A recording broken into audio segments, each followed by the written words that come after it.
Programa Diálogo com Edmo Bernardes. Apoio Unimed. Cuidar de você. Esse é o plano. Muscake. Venha reconhecer Unidade Itatiaia. Valorap. Auditoria. Contabilidade. Consultoria tributária e financeira. E Blue Trade. A sua assessoria de investimentos de verdade.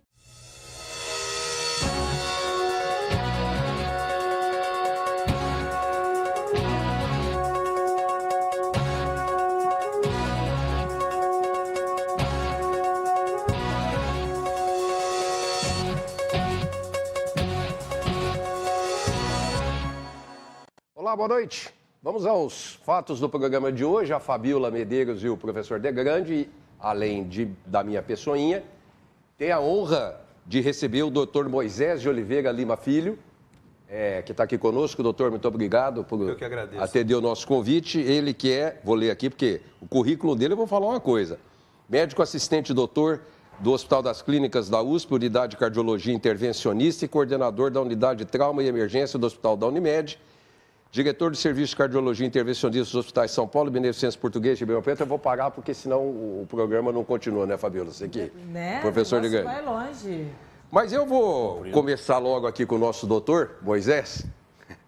Conselho Federal de Medicina, essa semana, soltou um relatório, né, em que mostra numa pesquisa entabulada por eles, que menos de 10% dos municípios brasileiros, então, como o senhor gosta de número absoluto, eu já percebi, nós temos aí em torno de 5.500 municípios e deu menos de 500 municípios que têm UTIs dedicadas para o SUS.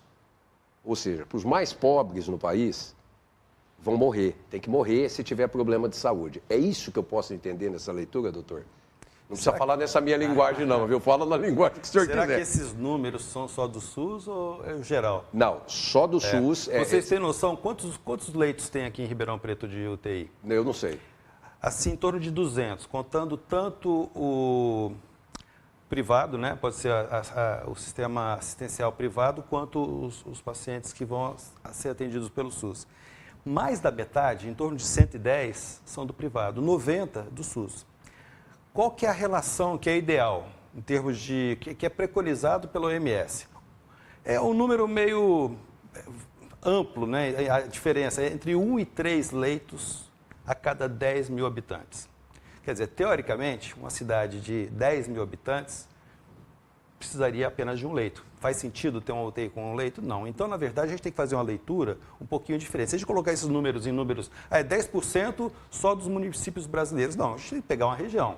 Se a gente pegar uma área grande em volta, que tem uma população em torno de 100 mil habitantes, tem que ter uma UTI. Mais ou menos esse o número que a gente faz. A conta que deveria ser feita, exatamente. Mas, Fabio Lidegrande, eu imagino assim, o país, ele não é...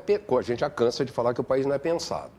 O país é continental. O país não é um país, ele é um continente. É uma discrepância de população e todos os outros, tudo que a gente puder imaginar, para tudo que é lado, quer dizer, uma coisa não bate com a outra. Enquanto a gasolina aqui está 5, no Rio Grande do Sul, em Porto Alegre, está 6,20. Quer dizer, é o trânsito, é o transporte, é o país continental. Né? E uma pessoa que está lá em Roraima, lá como o doutor Moisés muito bem colocou, e é verdade, não justifica colocar uma UTI para 10 mil pessoas. Esse cara, como é que ele faz se ele precisar de uma UTI pelo SUS? Não, o problema não é só UTI. UTI se a gente for levar em consideração, o doutor Moisés sabe melhor do que eu, e obviamente, se a gente for levar em consideração só a UTI, até que está legal. Com certeza. O problema é que tem hospitais no Brasil inteiro que não tem raio-x. Tem hospital que não tem médico. Tem hospital que não tem remédio. Tem hospital que está fechado. Tem hospital que está fechado, tem área aberta que o cara inaugura, tem um rato lá dentro, acabou.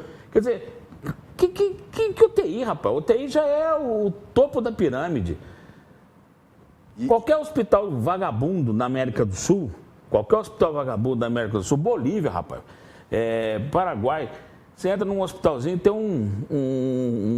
uma tomografia computadorizada para poder pegar um doente traumático na hora ali. Quantos tem em Ribeirão Preto? Que é serviço público, que não é serviço público, é serviço privado. E o doutor Moisés já colocou, né? 2 hospitais, 3 hospitais bem aparelhados para isso. Não, o Ribeirão é privilegiado, né, doutor? Para mim, são as ingerências, desculpa. Pode falar. Meu marido foi convidado para visitar um hospital X. Isso, o marido da Fabíola é médico, então vamos falar isso. Aí nós não somos. Ele chegou lá, entrou numa ala que tinha equipamentos cobertos com plástico, outros dentro de caixa. Estavam lá fazendo aniversário de quase 10 anos, nunca foram usados. É ingerência. Provavelmente superados e obsoletos. Com certeza, depois de tanto tempo, de coisa ali que já é completamente inútil, né, vamos dizer assim. Então, quer dizer, foram lá, fizeram investimento, gastaram, colocaram equipamento lá, nunca acharam uma pessoa, né, que soubesse usar, nunca saiu da caixa, enquanto isso outros lugares precisando. E aí? Doutor, e aí? É complicado, né?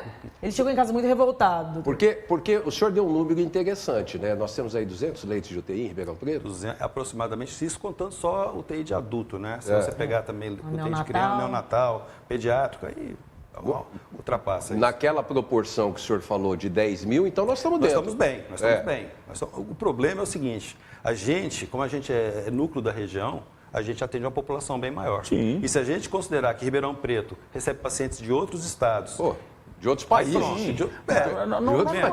podemos comparar Ribeirão Preto com o resto do país. Pois é. Não dá para comparar. Deus, aí é discrepante. O estado de São Paulo, né? O nosso número é equivalente de país de primeiro mundo. Agora, isso que a Fabíola colocou, isso acontece em todos os lugares, como o professor Sérgio muito bem colocou. Mesmo aqui na cidade de Ribeirão Preto, às vezes o paciente tem dificuldade, ao chegar numa unidade básica de saúde, numa situação de urgência, de ser transferido para um hospital que tenha recurso, que tenha condição de atendê-lo.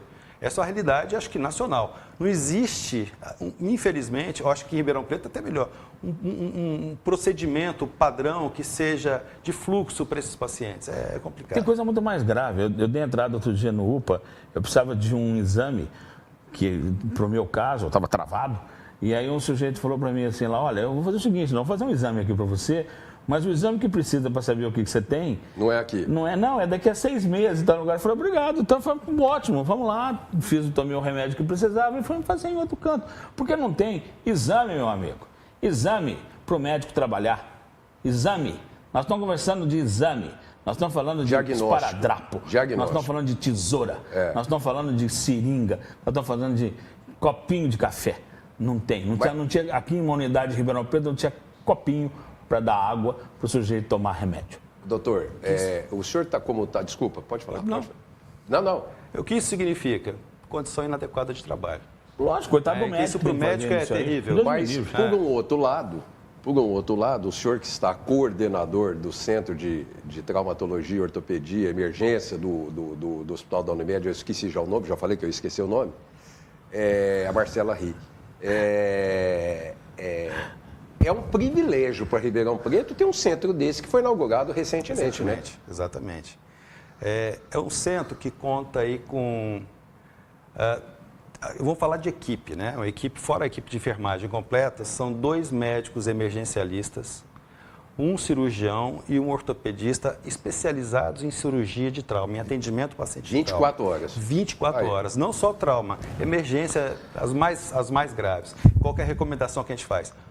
Procure o nosso centro. Esse centro tem uma sala de urgência com 5 leitos, fora a sala de observação com mais 16 leitos, tem sala de sutura, sala de isolamento. 24 horas, eu repito. Tem raio-x, tem ultrassonografia, tomografia, vai começar a ter, a partir do dia 1º de outubro também, neurologista plantão 24 horas para atender os pacientes com AVC. Ou seja, não tenho dúvidas em afirmar... Aqueles males que acontecem emergenciais, um AVC pode dar a qualquer hora. A qualquer hora. Um infarto pode dar a qualquer hora. E agora, recentemente, aí, esse centro de traumatologia também, você pode quebrar uma perna, pode fazer qualquer coisa, um acidente de carro, qualquer hora. Qualquer hora. Então, especialmente no fim de semana, né, Kiko? E o mais importante, eu não sei se vocês têm noção, eu estou numa certa idade que eu já tenho que me preocupar quando eu viajo. Que tipo de hospital vai ter se eu por acaso, acontecer alguma coisa, né? Então, eu fico com receio, às vezes, para ir para certos lugares, né? Porque eu, como médico, e trabalho com emergência há mais de 25 anos, eu tenho certeza que os primeiros momentos no atendimento fazem toda a diferença. E o senhor pode então, você falar tem que melhor ter profissional que saiba lidar com aquela situação, que saiba identificar o problema, saiba tratar. E, lógico, tem que ter material adequado. Então, esse é o grande problema do atendimento de urgência. Deixa eu chamar o nosso primeiro intervalo, daqui a pouquinho estamos de volta. Até já.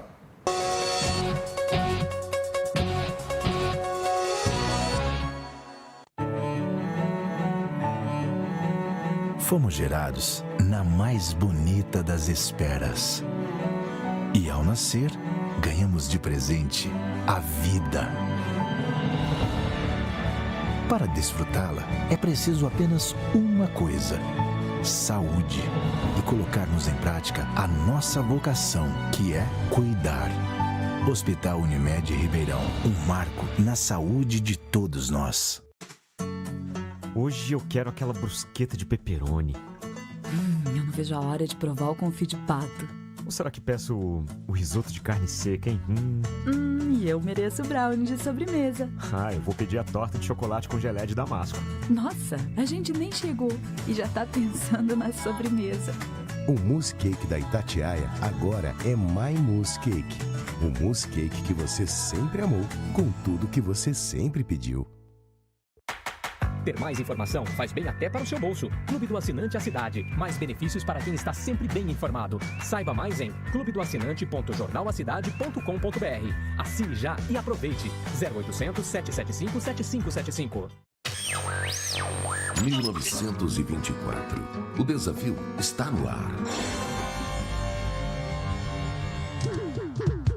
Rádio Clube. Liderança total. Voltamos a apresentar Programa Diálogo. Apoio Unimed, Muscake, Valorab e Blue Trade. Estamos de volta com o segundo bloco do programa. Eu queria cumprimentar a empresa, o Roberto Noble, a Noble Eldor, pela campanha aí que está fazendo de eleitores, que os eleitores de Ribeirão Preto votem nos candidatos de Ribeirão Preto. Muito bacana, acho que é junto com o Observatório 2030 de Ribeirão, não sei se a CI está no meio. Parabéns pelo trabalho. Doutor, aí aproveitando que aqui o intervalo continua a resenha, né? Vocês sabem disso. O que o Deguerre está falando, privilégio, né? Quem tem Unimed, porque tem um negócio desse, que o UPA, o SUS, não sei o que lá, de repente, não tem nem prazo para você fazer um exame, de repente, emergencial. E o grande problema, às vezes você é atendido numa unidade de emergência. Até bem atendido. Tem algum recurso, um colega que está lá, sabe o que está fazendo. E depois? Vai mandar esse paciente para onde? Porque, na verdade, a unidade de emergência é uma porta para a entrada no hospital. Por uma emergência, está no nome, emergência. Dali vai ser encaminhado para uma internação, para uma UTI, na maior parte das vezes, para o centro cirúrgico, para a hemodinâmica, que é onde eu trabalho, para fazer o cateterismo. Né? Então, o mais interessante lá é o seguinte, temos um hospital hoje que é o mais moderno da região, não tenho dúvida, um dos melhores do estado de São Paulo. Completo, que tem toda a tecnologia para dar o melhor atendimento na sequência desse paciente que chega nessas condições tão críticas, pode-se dizer assim. Parabéns para Ribeirão Preto, que tem um hospital nesse padrão e nesse nível. Estamos muito felizes com isso. Fabiola, quero te perguntar uma coisa. A Transparência Internacional, essa ONG, que tem inclusive escritório aqui no Brasil, divulgou essa semana um ranking dos países sobre combate à corrupção. São 4 níveis. O Brasil estava, no último estudo, em 4º lugar, que foi o ano passado. Esse ano apareceu em 2º lugar, ou seja, é um país de combate moderado à corrupção. Claro que isso se deve à Lava Jato.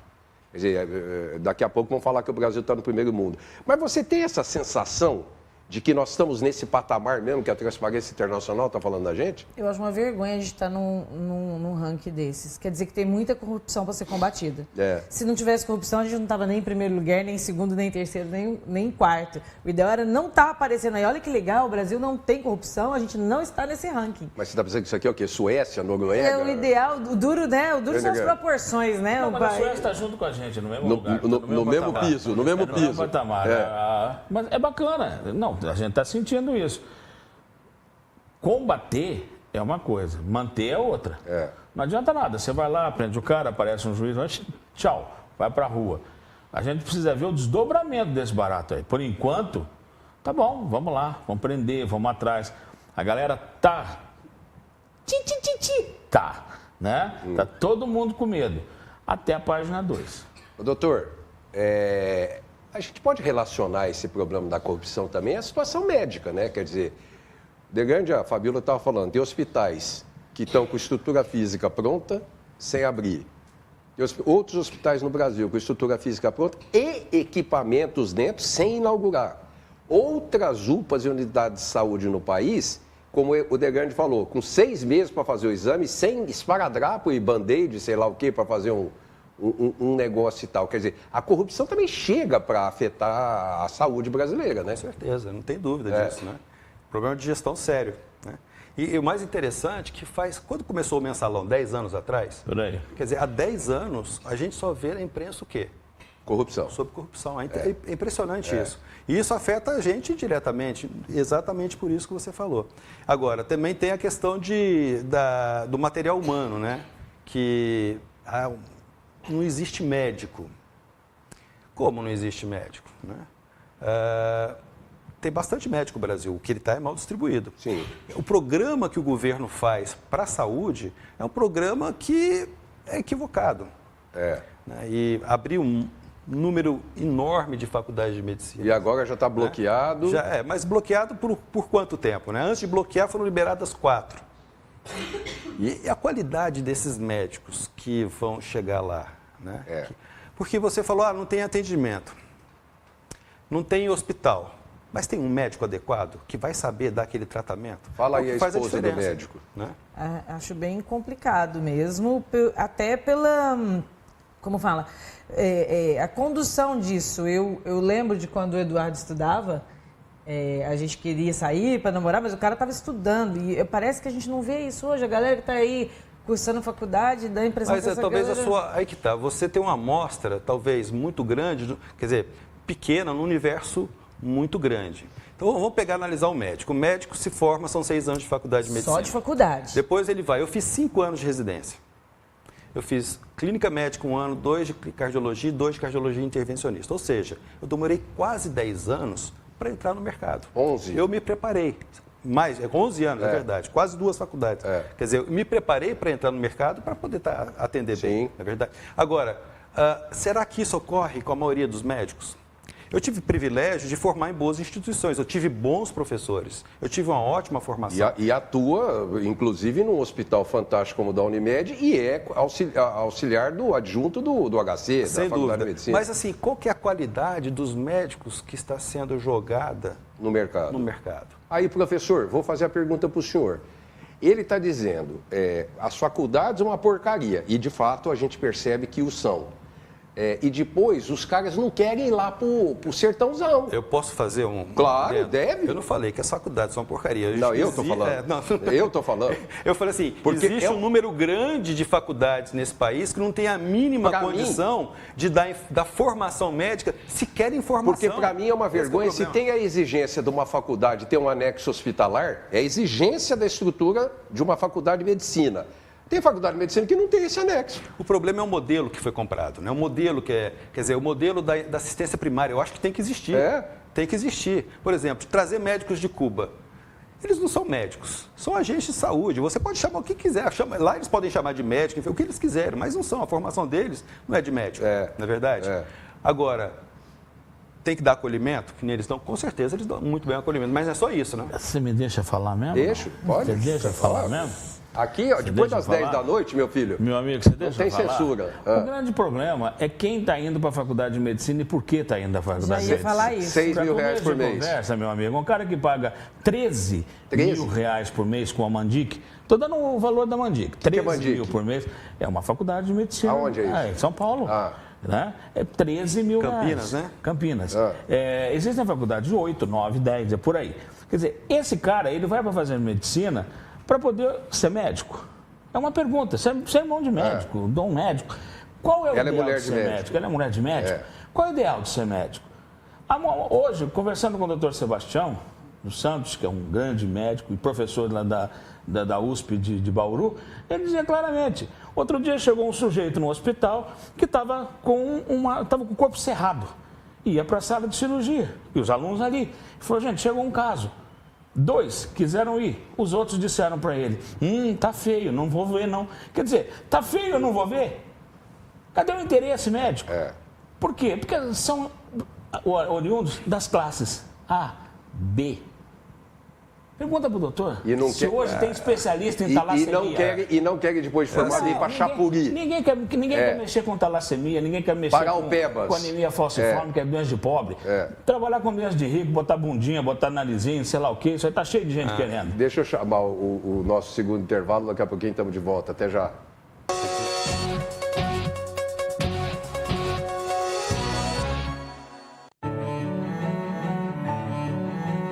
Fomos gerados na mais bonita das esperas. E ao nascer, ganhamos de presente a vida. Para desfrutá-la, é preciso apenas uma coisa: saúde. E colocarmos em prática a nossa vocação, que é cuidar. Hospital Unimed Ribeirão, um marco na saúde de todos nós. Hoje eu quero aquela brusqueta de pepperoni. Eu não vejo a hora de provar o confit de pato. Ou será que peço o risoto de carne seca, hein? E eu mereço brownie de sobremesa. Eu vou pedir a torta de chocolate com geleia de damasco. Nossa, a gente nem chegou e já tá pensando na sobremesa. O mousse cake da Itatiaia agora é My Mousse Cake. O mousse cake que você sempre amou, com tudo que você sempre pediu. Ter mais informação faz bem até para o seu bolso. Clube do Assinante à Cidade. Mais benefícios para quem está sempre bem informado. Saiba mais em clubedoassinante.jornalacidade.com.br. Assine já e aproveite. 0800 775 7575. Voltamos a apresentar Programa Diálogo. Apoio Unimed, Mousse Cake, Valorap e Blue Trade. Estamos de volta com o último bloco do programa. Doutor Moisés, o senhor queria dar uma arrematada aí? Lógico, eu preciso falar alguma coisa. Claro, né? Eu tenho direito de defesa. Então, senhor, citou, manda bala. E a Fabíola, aqui nesse intervalinho, ela falou uma coisa muito interessante. Você vê os intervalos aqui? Os intervalos fervem, né? Exatamente. É da demonização? A demonização, essa palavra foi muito boa, demonização do médico. Eu tenho certeza em afirmar que a grande maioria dos médicos com quem eu lido todos os dias são pessoas de ótima qualidade, em todos os sentidos. Porque a gente não faz medicina só com conhecimento, mas também com bondade. Médico que não tem bondade é difícil, né? Então, eu acho que são pessoas do mais alto gabarito.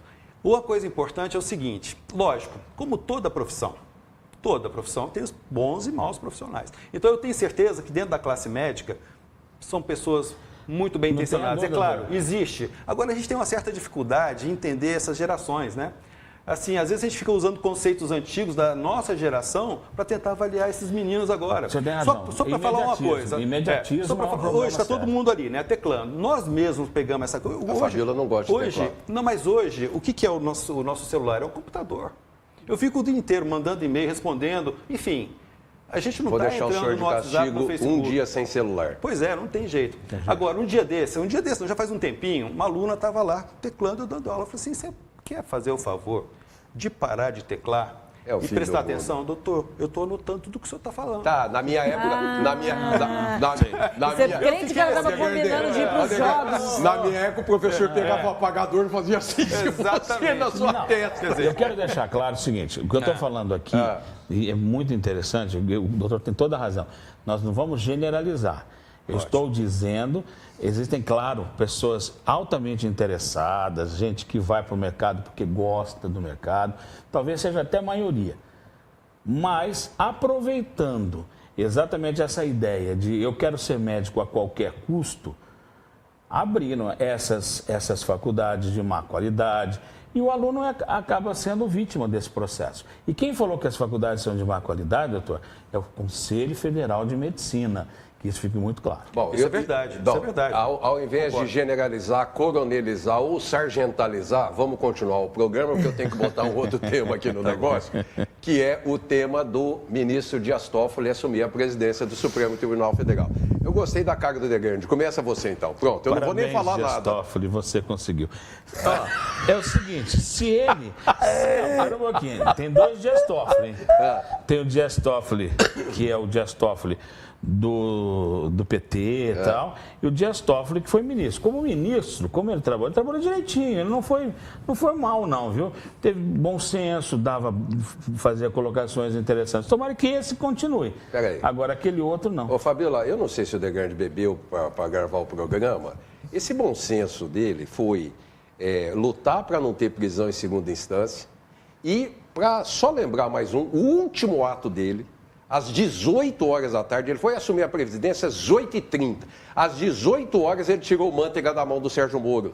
Às 18 horas. Ele passou para o juiz Wagner em Brasília, que eu vou falar, doutor, não está condenando ninguém. Quem está condenando é o Sérgio Moro e é o Bretas do Rio de Janeiro. O último ato dele, antes de assumir a presidência, foi tirar o manteiga das mãos do Sérgio Moro. Esse é o presidente que assumiu o Supremo Tribunal Federal. Esse é o presidente. A politização em todos os sentidos, na justiça principalmente. Aparelhamento de tudo, né? Só que é preciso ver até que ponto isso tem embasamento jurídico ou não. Se prendeu muito sem precisar, botou muita gente na cadeia sem ter um motivo de colocar na cadeia e não deixou na cadeia quem precisava. Então, é preciso, eu não sou um advogado perito nisso, mas eu tenho certeza. Como ministro, ele não deu tanto fora, quer dizer, deu fora, mas dar fora desse país em termos de ministro é piada. Todo mundo dá. Mas deu menos do que eu imaginava. Achei que ele fosse mais sindicalista lá dentro do que ministro. Ser mais sindicalista. E ele foi mais ministro do que sindicalista. Lá para março, abril, doutor, se o senhor quiser voltar no programa, a gente fala quando ele acabar com a prisão em segunda instância, que ele vai voltar à pauta. Aí já é outra história. Aí, nós vamos pegar a metralhadora. Lá para março, abril, nós voltamos nesse assunto. Falta 2 minutos para acabar o programa. Doutor, vai acabar no Degrande, né? Que eu vou começar, o senhor passar para o Fabiano, vai acabar lá. 52% dos brasileiros não têm ensino médio. Exatamente. E a gente volta àquilo que a gente falou no começo, né? A falta de educação. Isso aí é fundamental. É fundamental. E não é só não ter, né? É a qualidade disso. Né? E isso acaba gerando, viu, Fabiola e Degrande, a produtividade, que isso é tão questionada e colocada no primeiro mundo, Inglaterra, Estados Unidos, ou seja, o cidadão que está preparado para exercer a função. O segundo grau hoje é o beabá. Quem não tem segundo grau vai fazer o quê da vida? Vai fazer subtrabalho, não é isso? Vai fazer outras atividades. Mas quem está se formando, ele tem trabalho para isso atualmente? Esse é outro problema, né? Fabiola. Eu acho que dá mais um programa, só esse assunto. Exatamente. Aí, você não acha? Só esse assuntinho. Eu falei que você ia arrematar. 70% dos que têm o segundo grau, os que têm o ensino médio, que é o antigo segundo grau, eles não sabem ler e escrever. E 10% analfabetos dentro desses 70%. 2,5 milhões de brasileiros sentados no barril de pólvora. Doutor, finaliza. Analfabetos funcionais. Exatamente. A gente vê isso o tempo todo aí na internet, eu que trabalho com internet. Você vê a pessoa outro dia que se apresentou ali como advogada e ela escreveu ao contrário, tudo junto. A-L-C-O. Advogada. Ao contrário. Porque é ao dente. Aí você vê que, tipo, onde. Né? Tem alguma coisa que está bem errada lá para trás. É receita de bolo. A Fabiola não entende. Não adianta, a gente tenta explicar para ela, ela vai apostar pensando. Doutor Moisés, muito obrigado por aceitar o nosso convite, falar da saúde, falar da justiça, falar das coisas aqui conosco, trazer os seus conhecimentos para a gente aqui. Fabiola, boa semana. Obrigada, gente. Boa semana. Marcela, beijo. Semana que vem estamos de volta. Até lá. Programa Diálogo com Edmo Bernardes. Apoio Unimed. Cuidar de você. Esse é o plano. Muscake. Venha reconhecer Unidade Itatiaia. Valorap. Auditoria. Contabilidade. Consultoria tributária e financeira. E Blue Trade. A sua assessoria de investimentos de verdade.